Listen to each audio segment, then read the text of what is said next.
Nebraska, and 8 o'clock at night, we were in business.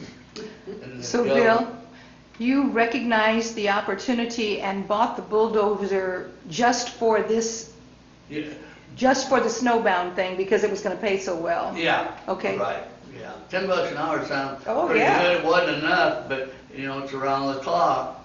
Oh, absolutely. And, so, and the dozer was, like I said before, 13,500. And, we were up there for weeks. I can't remember just how many, but, 3 or 4 weeks. And we got up there and it was devastating to see the mess that it was. Snow drifts that nobody in this part of the country had ever seen before, because the snow just blew and built up and built up, built up. And the cattle were freezing to death, and the farmers, they would dig out around their homes and make a path to the barn, and then it'd blow shut, and just day after day after day. It was terrible. And once we really got, we had to be careful because the snow was as high as the telephone lines almost. Back in that day, when you got away from town, the telephone poles were only about as high as this room. And there were snow drifts that were, you'd be chugging along up a snow drift, you could ride on top of them. It snowed, and then it'd freeze, and then it'd snow again. So this bulldozer weighed probably 14 ton, and we could drive on top of the snow drift. They'd be 10, 12 feet deep, but it was so hard, and the tracks on the machines were so long that it would support it. And I mean, you're knocking out fence posts here and there, and once in a while you'd take out a mailbox, you wouldn't know it till, But it was something. Where did you stay? We stayed at the Crofton Hotel. It was an old 2-story, actually it was 3 stories. And back in that day, there were a lot of old buildings that weren't very wide. They just went high. And we stayed at Crofton, Nebraska, and that's where we headquartered out of. And that's where we stayed and slept at night. So you would work 12 hours and somebody would come? 9. You worked 9. Yeah, Somebody I'm else sorry, 8. We worked 8 hours. And somebody would relieve you? Yeah, 3 different operators. So you took 2 others with you? Yeah, right. And the other Moorhead and all shovels did the same thing, because we were all working 24 hours. And that's about all you wanted, I remember that. And it was cold, the snow was massive. And some of the pictures, you're gonna show some of the pictures? Yeah, I will. It would show locomotives, and you'd think, well, there's nothing to stop a locomotive. They would run these trained locomotives to where they might be out in the country somewhere, and there's so much snow they would just stop. They just couldn't go anymore. And what do? They just sat there, and the snow would blow up against them, and you barely see the chimney on some of them. And the farmhouses, a lot of these people hadn't been out for months, and it was a slow build-up. They just about think, God, I hope this is the last one, and then another one would hit. So when we would go out down the road, the county road, and we'd go down the driveways, and some of the driveways were about a football field long. They'd build down the valley, and you'd push snow out, get into the driveway, clear, so they could get out. And some of them hadn't been out for over 2 months, and some of them couldn't get out to feed their cattle, and they just froze to death. And I'm not talking 100 or 200, I'm talking over the whole. I don't know if it mentions in any of these magazines, it probably does, of how many cattle were lost during that time. When you're done with these and you get the information, give them back to me, and then I'll kind of look them over and see if I can, because just not being, So did you get tired of the job, or did spring finally come? you know, I don't recall, it was a long, long time, and I think we were there for over 3 weeks, and it Bill, was did you take 2 drivers with you and you paid them? yeah, paid them. Did you take local people with you? Yes. Who did you take? One of my operators was Glenn Lutz, and he goes way back. Glenn Lutz, he worked for me then, and he run the dozer. And oh dear, a Husher. I think it was John or Joe Husher. They went, you know, they come right up at the same time we took off of the dozer. So you paid them $2 an hour out of your Yeah, out of $100, the, yeah. yeah, out of the 10.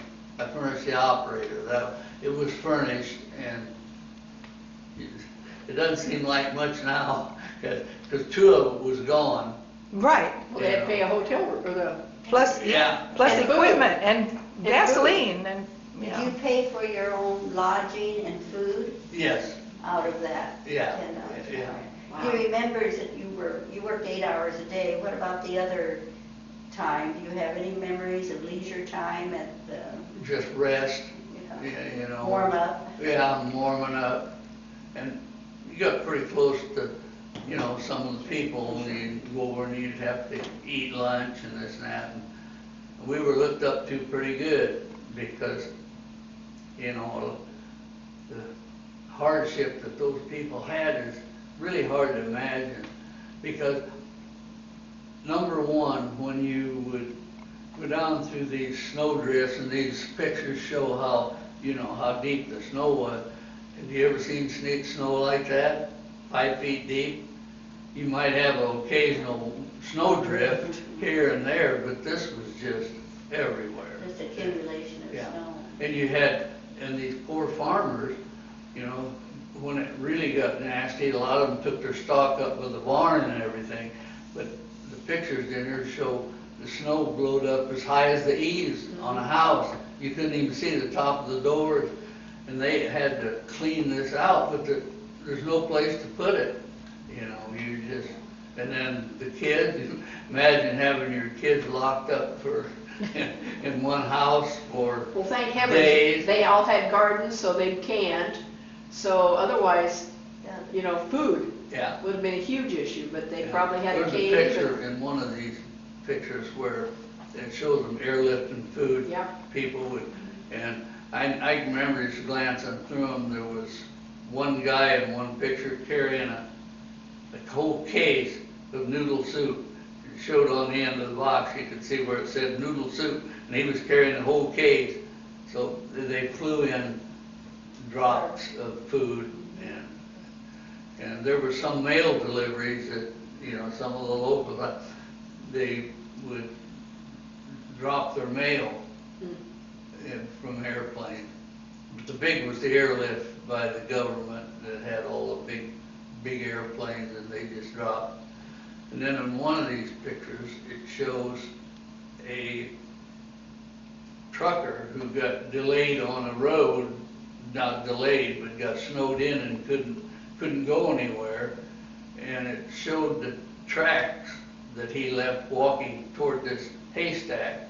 He was gonna hold up, I guess, in a haystack, and he got about a football field length or a couple lengths of football field, 2/3 of the way to this haystack, and that was the end of the trail. That's where they found his body.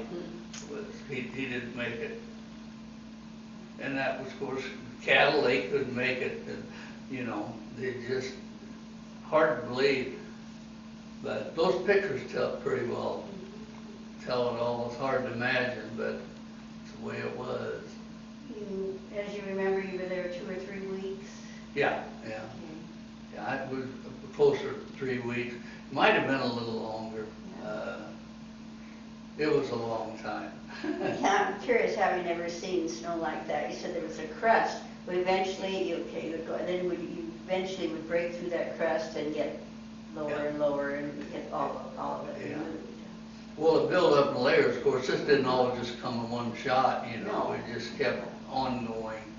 And, snow, once it's blown in or a little dampness, you know, it gets solid, you know, not solid, but, you know, enough to scorch it. Because I can remember, you know, looking over and there are the telephone lines and they're only about that far out.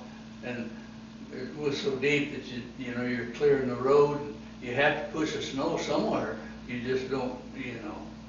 And, but being that deep, you know, mailboxes were, you know, yeah, just gone, yeah. Were there any? Might be gone. Mhm. Were there any accidents with the dozers that you recall? No. The only thing I remember distinctly was trying to work our way up the top of a hill, and it was so icy. And when you get down to the ground or where the ice had formed at the bottom of the snowdrift, it would get real slick. Well, if you wanted to go across the road, you just couldn't cross anywhere, because once you got down there, it was just solid ice. And a lot of the roads it had blowed off, and it was solid ice, because the road was up and the wind just kept, you know, and going up steep hills. You want to be sure that you got to the top of the hill before you started to cross that glaze of ice, because the ice was terrible thick. One time, I didn't go quite up far enough. I hit a left turn to go across the road, and I got right in the middle of the road where the ice was, and the cleats on those tractors, on the tracks, are solid steel, and the iron part of it was lined up just like old ice skates on the bottom of this track. And when you got up to the top of that hill and you started to cross, it was just like that 14-ton dozer was on ice, and it just like ice skates. All of a sudden, you couldn't go, and you know, holy mackerel! So you take it out of gear, but you're going faster, and it just scared the living daylights out of you. And then finally, you got going so fast that, oh my God, what am I going to do? It's a long ways gone. I'll be going 30 miles an hour. And then you would just jerk the steering clutch and the clutches so that it would just grab a little bit, and then pretty soon you went into the snowdrift to stop. You didn't make it. But it was scary. I mean, you know, what's happening? And now that was a scary time. Is that the bulldozer you used when you were clearing the island, the Yes. trees off the Yeah. island? Then later. We have a picture there of when you actually did tip your bulldozer over. Yeah. Tell us about that little, it was not on the snowbound trip. No, that was when things got back to normal. John Oshuffle was running, we were running together, building dams and filling ditches down in the edge of places down on the hill. And John, the hemp weeds were 6-7 feet high, and John said, Bill, careful of that ditch over there. Okay. And I went on, and all of a sudden my dozer's like this, and in the picture you'll see a tree limb hanging over that ditch. And when it started over, I had no alternative but to just jump off, and which I did. And I jumped the way the dozer was falling. I jumped off, and there was a limb of a tree that John had pushed over, and I just lunged over to that and got my arm over the tree, and I hung there, and the dozer went on down into the ditch, and tore the hide off my arm and my hair. Thank God it was there. That's all I can remember. And then the pictures show, you know, how bad it was. But I could stand up on the side of this dozer. picture shows it laying on its side, and I could stand up on it, and I couldn't see out of the ditch. That's how deep it was. But he said, well, there's a ditch there, hell, well, I'm on a dozer. I mean, it not even entering your mind until you felt the tractor going to the right. And when you pull a right steering clutch, the track over here starts going faster, or, yeah, it starts going faster. This one stops. So what happened was the bank just immediately just gave way. And we ended up at the bottom of the ditch. How'd they get it out? He come in and had to dig right beside where the ditch was. He just bulldozed down and down till he got to, You could drive it yeah, out then. 15 foot deep, and then hooked the chain on and Tipped set it it up, Wow. refueled it, and changed it. Off we went. And, Wow. yeah. I had to go to Omaha and get a new air cleaner, new exhaust pipes, and just sheared those off when, of course, it slid down the bank. And when did you meet Sally? And when were you married? Or- Well, we were married in '55. I do remember that. Okay. In June 26, 1955. And I think I was introduced to her through Nancy Stucker, which was from a gal from Nebraska City, and she was teaching here, and Jean Howland. And her name originally was Jean Lloyd. And I think she introduced us. And I was doing some dozer work up behind the old central building down where the parking lot is. And I unloaded it up in the city schoolyard. It was on a Saturday, no school. And I remember her waving out of the window. And then Jean, I think it was Jean, introduced me to her. Sally came to town as a teacher. Yeah, she was a school teacher. From where? College. I think she was right out of college. But I mean, what was her hometown? Blue Springs, Nebraska. She Okay. was born of a family of 8 kids, and she is the last. And she was the youngest, wasn't she? Yeah, she was the youngest of all, and she's the last Wow. one. That was interesting that a family of 8 could send her to college. Yeah. Her brother Don helped. He was in the Navy at that time, and he helped, I think, finance her That's college great. education a She little went, bit. she went to Wesleyan, didn't she? Yes, at Wesleyan. Even more expensive. Yeah. Wow. Yeah, at Wesleyan. So you were married in 1955. Yeah. So did you continue with the bulldozing, or you shifted to another occupation? After Snowbound, I continued doing dozer work for a few years, and then when I purchased the bowling alley, I bought it from Buck Rogers. I don't know if any of you remember. Yep. Did he develop Patricia Heights? Yeah, I think so. And Hog Hers and Don Bell, and they started the bowling alley together And it was located where? at the old Legion building, which is catty-cornered from Linder Firestone across the way. The low building that's still there, that they have a couple doctors and therapy, that was an 8-lane bowling alley. Bill, who had the duck pin alley down at the end of Main Street? Augie Gall, Okay, so you were not involved in that? not at all, Okay. other than bowl there. Okay. Yeah. What was the difference between a duck pin bowling and regular? Duck pins were little short pins, and the ball was about that big around. You could hold it in your hand. Yeah. Didn't have yeah, you holes. did. And there was a bowling lanes, which nobody remember, that was next to the hotel. On the corner, on 6th Street, there was a hotel, and then George Toon had a barber shop up in the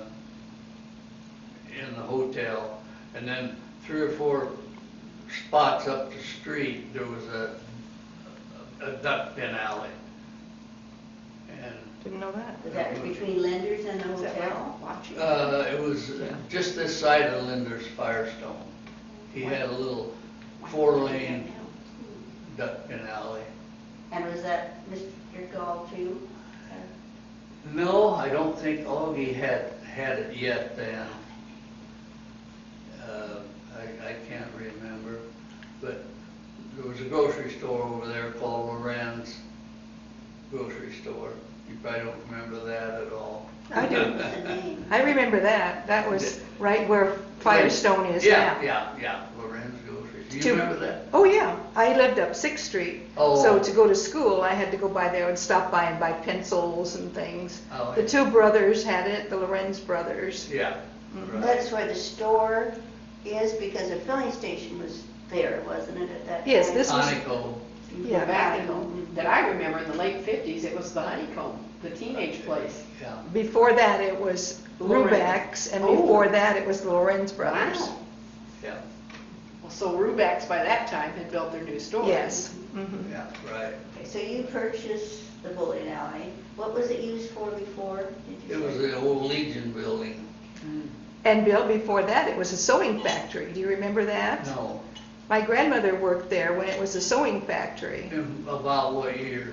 That would have been 1950. Yeah, I don't really know. I mean, I can't remember the, They made men's silk robes. at one time, that was kind of the community building. I can remember taking tap dance lessons in there. Oh, must have been after the factory then. Well, was it always a one-story? 'Cause Yes. Yes, It's a always. basement building, I always Yeah. assumed that It was perhaps always just like Always- that. Yeah. Does yeah. anyone know what it was built for originally? I don't know if it was I'm built sure for the it- sewing factory or not. I don't Have know. to check. You'll have to check. So you, Well, I know it as I remember it more as the old Legion The building, Legion and building. I could be wrong, but I don't think so. well, that was probably one of its many, functions. But you bought it and converted it. You want to tell us about your starting that business?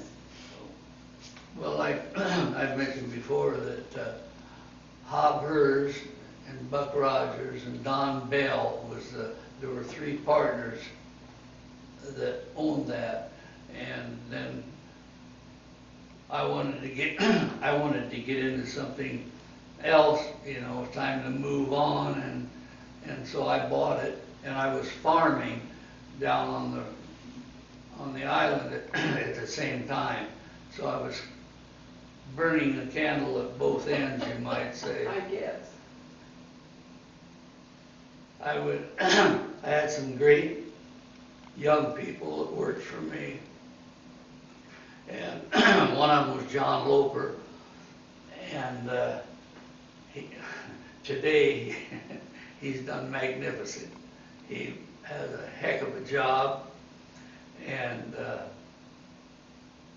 he would run it in the afternoon leagues once in a while for me.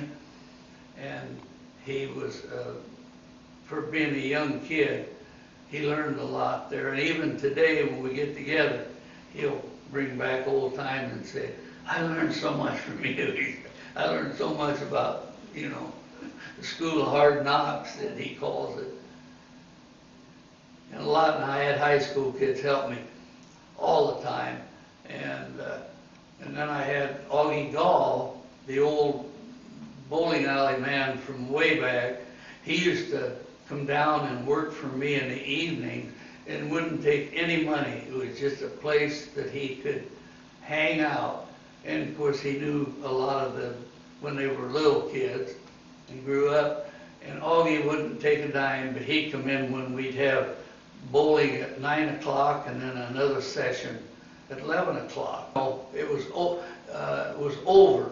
We had a league that started at quarter to 7. Okay. And then they'd get over about 9 o'clock, and then the second shift would come in at 9 o'clock and bowl till 11. And there was a ladies' league and a men's league. And they had to go to work the next day. I golfed in the ladies' league. bowled on Thursday night, Yeah. and the double league, and the men on Friday. When did you buy the bowling alley? I can't recall the exact year. It had to be in the late 60s, Oh. somewhere in there. It must have been before that, because I was bowling on the league in the middle 60s, I'm sure. Yeah, somewhere in the early 60s. Yeah. I'm just not sure. And I'm still, I guess I need it straight. Had the Don Bell and Hoppers, had they converted it to a bowling alley? Or is that? They started it, They right, started, they okay, started. so you bought the bowling alley, it was not used No. for. No, leisure and at I that sold time. the bowling alley to Neil Snell, Mhm. and I sold the bowling alley to Neil, and when I go back in the years in school, back right after the war, I remember picking him up in Omaha in a Model A and driving him